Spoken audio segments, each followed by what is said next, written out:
बालक हो जाता तो ये दिन मुझे देखने को नहीं मिलते। और सुनीति कैसे परेशान हो रही है भैया कि अरे महलन से जाई रही दूर, अरे राजा की वो महारानी।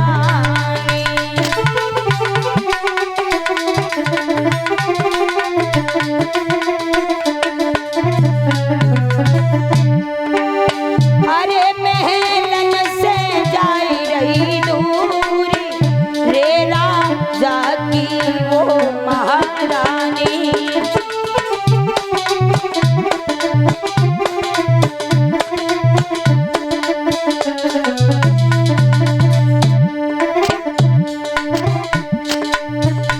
मेरी कोख पे पत्थर पड़ गए, मेरे बाग नसीबा फूटे। मेरी कोख पे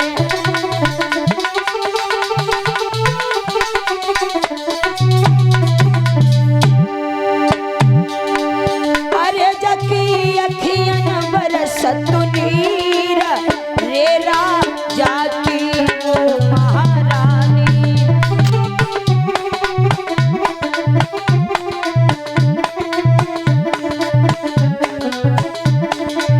अरे महलन से जाई रही दूर, रे राजा की वो महारानी।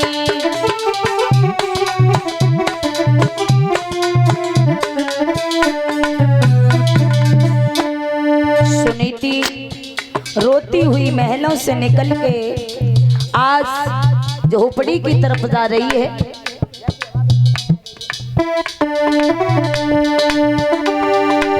अरे महलन से जाई रही दूर, रे राजा की वो महारानी।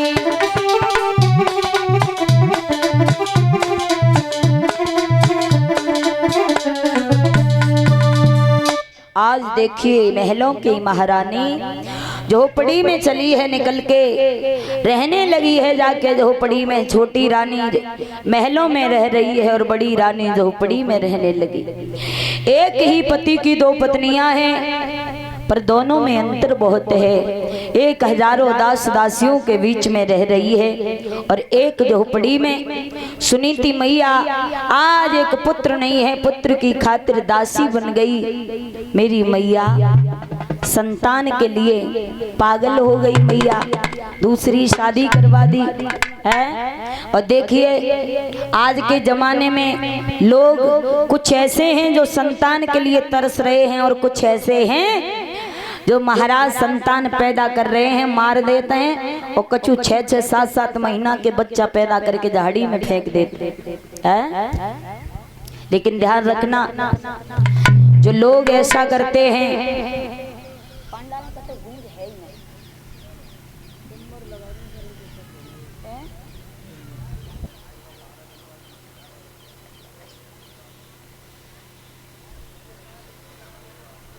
भैया, श्री सुखदेव जी समझाते हैं उत्तरानंदन परीक्षित महाराज, जो स्त्रियां जो पुरुष ऐसा करते हैं विद्वान बताता है कि वो माताएं वो पुरुष एक जन्म नहीं बल्कि जन्मों जन्मों तक उन्हें संतान का मुंह देखने को नहीं मिलता है। जो लोग 6-6, 7-7, 8-8 महीना के बच्चा पैदा करके झाड़ियों में फेंक देते हैं, क्या बिगाड़ते हैं वो बच्चे। तो ध्यान रखना, आज सुनीति दासी बन के झोपड़ी में रहने लगी है। धीरे धीरे समय बीता है। सुनीति ने देखा कि मैंने अपने पति का संतान की खातिर दूसरा विवाह करवा दिया, मेरी शौत के भी कोई बालक पैदा नहीं हुआ अभी तक, और अब मेरा जीना जीना नहीं है, मैं मर जाऊं, इससे बढ़िया और कोई बात नहीं। और ये बिल्कुल सच बात है। आदमी जब दुखों से दुखी हो जाता है तो फिर उसे मरने के सिवा कोई दूसरा रास्ता दिखाई नहीं देता है। तो सुनीति मेरी मैया झोपड़ी से निकल के चली है, रात्रि का वक्त हो गया, निकल के चली है मरने के लिए। और कैसे चली है भैया,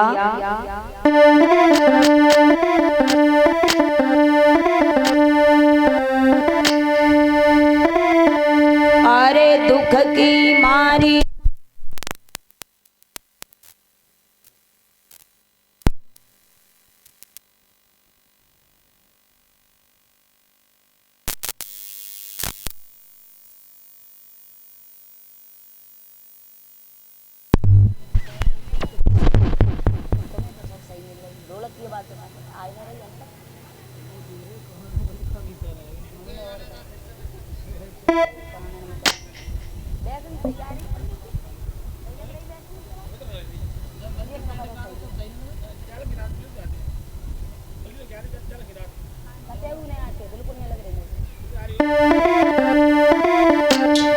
अरे दुख की मारी मात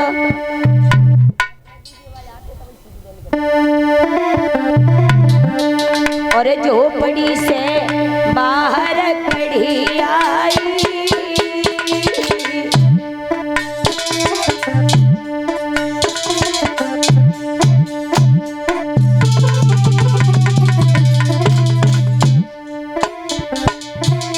अरे दुख की मारी मात झोपड़ी से बाहर खड़ी आई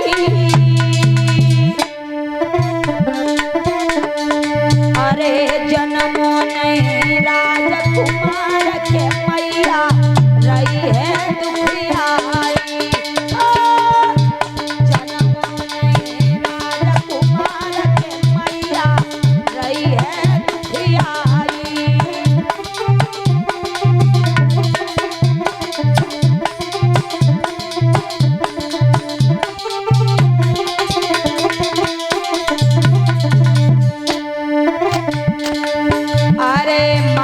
जब जंगल में ठहरी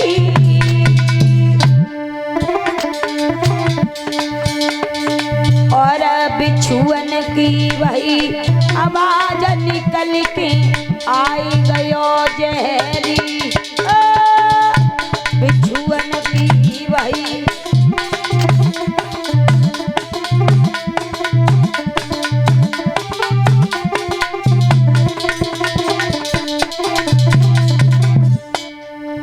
मैया सुनीति जैसे ही जंगल में ठाड़ी वही मैया एक जहरीलो सर्प आए गयो और बस सर्प को मैया ने देखो तो बस सर्प से का बोली है सुनीति मैया अरे लला मेरे संकट को बांटो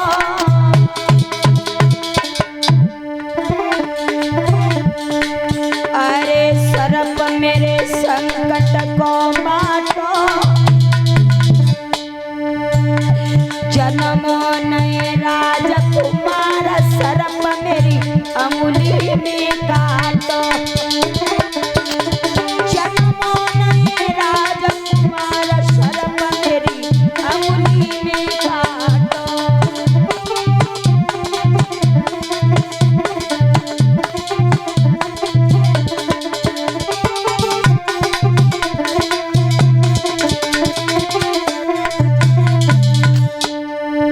मैया ने वह सर्प से कही है सर्प एक संतान को जन्म नहीं दे सकी कोख पे पत्थर पड़ गए पति को दूसरो ब्याह करवा दो वह सोच के कोई बालक पैदा नहीं भयो ऐसो करो तुम मेरी उंगली में डस लो आप मुझे डस लोगे मेरी मौत हो जाएगी और मरने के बाद सारे दुखों पे पर्दा पड़ जाएगा और मैया बोली है अरे सबर मेरे दिल को नहीं आवे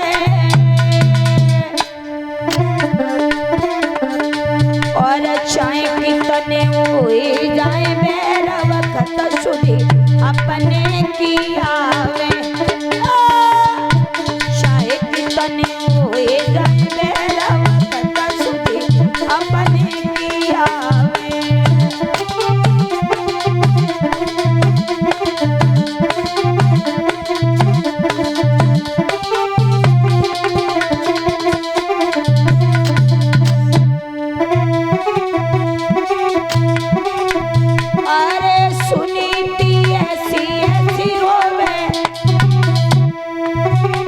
अखियन से बरसती जल की धारा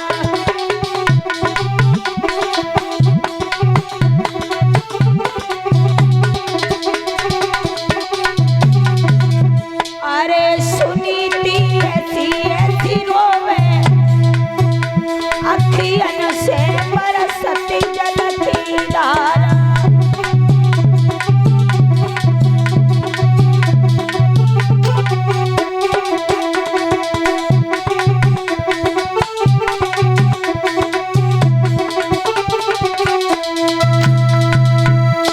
मेरे भगवत श्रोताओं, मैया सुनीति रोने लगी है। सर्प ने देखा, सर्प तामसी जीव होते हैं, बोल नहीं पाते पर जानते सब हैं। समझ गया सर्प, उसी समय नीचे को फन डाला, चला गया। वहां से सुनीति आगे बढ़ी, देव ऋषि नारद से भेंट हुई। नारद ने कहा तुम कौन हो? जवाब दिया। तुम कौन हो? बोले मैं तो महात्मा हूँ। जवाब दिया आप कैसे महात्मा हो जो जंगल में अकेले स्त्री से वार्तालाप कर रहे हो? वैसे तो यहाँ तक लिखा है कि जहाँ पर पत्थर की भी स्त्री पड़ी हो वहां पर संत का खड़ा होना पाप होता है। नारद ने कहा ऐसी कोई बात नहीं है देवी जी, हमें बात बताओ, आप जंगल में रात्रि के समय आई हो तो क्यों आई हो? वो भी अकेली आई हो, किस लिए आई हो? तो देवी सुनीति ने कहा है बाबा जी मैं इसलिए आई हूँ, मेरे घर में कोई संतान पैदा नहीं हुई तो मैंने अपने पति का दूसरा विवाह करवा दिया, तो अभी मेरी शौत के भी कोई बालक पैदा नहीं हुआ, इसलिए मैं अब मरने के लिए आई हूँ। नारद ने कहा संतान नहीं हुई, आप इसलिए मरने आई हो और मर जाओगी तो क्या संतान हो जाएगी? तो कहा नहीं। फिर क्यों मरने आई हो? संतान क्यों नहीं हुई? तो नारद पूछने लगे और क्या बोले हैं? अरे का बरसात हो भाई, अरे मेरी बिटिया और के कंगो है किसान जी।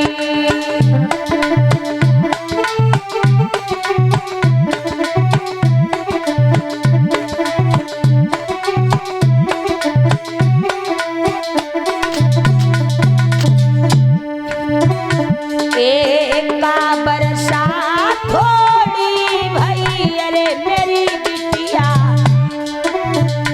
और के कंगो है किसान जी।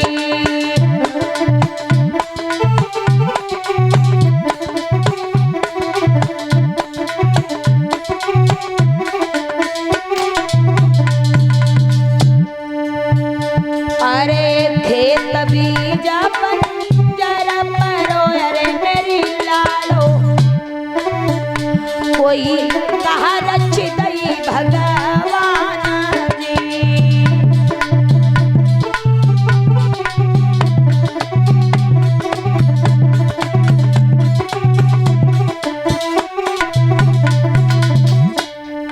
तो सुनीति बोली है बाबा जी सुनो, अरे नाय बरसात थोड़ी भाई, अरे मेरे बाबा और नाय कहूँगा है